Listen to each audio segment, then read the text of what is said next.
প্রশাসনে এখনো আওয়ামী লীগের দোসররা বহাল তবিয়তে কাজ করছে বলে অভিযোগ করেছেন বিএনপি মহাসচিব মির্জা ফখরুল ইসলাম আলমগীর। তিনি জানান, আওয়ামী দোসররা কাজ করছে বলেই দেশে নতুন করে শুরু হয়েছে ষড়যন্ত্র ও অর্থনৈতিক কর্মকাণ্ড। এসব আওয়ামী দোসরদের চিহ্নিত করে ব্যবস্থা নিতে ব্যর্থ হলে এর দায় পড়বে অন্তর্বর্তী সরকারের ওপর।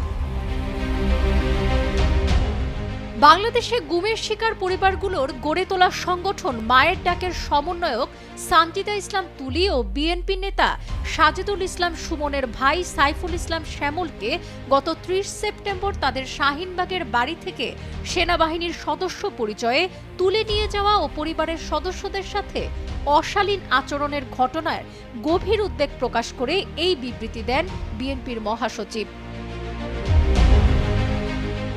এই ঘটনায় উদ্বেগ প্রকাশ করে মির্জা ফখরুল ইসলাম আলমগীর জানান, ফ্যাসিস্ট আওয়ামী শাসক গোষ্ঠীর নির্মম দুঃশাসন থেকে মুক্ত হয়ে জনজীবনে যে স্বস্তির বাতাস বইছে সেটিকে নির্মূল করতেই এই ধরনের ঘৃণ্য ঘটনা ঘটানো হচ্ছে, যা খুবই উদ্বেগজনক।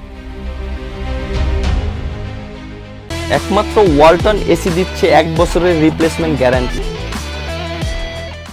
তিনি জানান, প্রায় 1 যুগ আগে গুম হয়েছেন বিএনপি নেতা সাজেদুল হক সুমন। গুম হওয়ার পর সাজেদুল হক সুমনের পরিবার মানসিকভাবে বিপদগ্রস্ত ও আতঙ্কগ্রস্ত। ছেলে সুমনের জন্য তার মা কাঁদতে কাঁদতে প্রায় অন্ধ হয়ে গেছেন।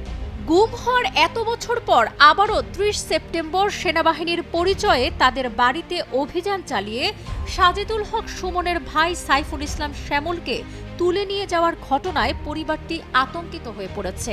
অভিযান পরিচালনার সময় অভিযান পরিচালনাকারীরা মায়ের ডাকের সমন্বয়ক সানজিদা ইসলাম তুলি সহ পরিবারের সদস্যদের সাথে গালিগালাজ ও চরম অশালীন আচরণ করে।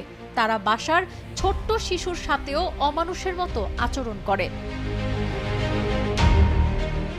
মির্জা ফখরুল আরও জানান, দেশকে অস্থিতিশীল করার সাথে জড়িত কুচক্রী মহলের অপতৎপরতা বন্ধ করতে ইন্টারিম গভর্নমেন্ট জোরালো ভূমিকা পালন করবে বলে আমি দৃঢ় আশাবাদী।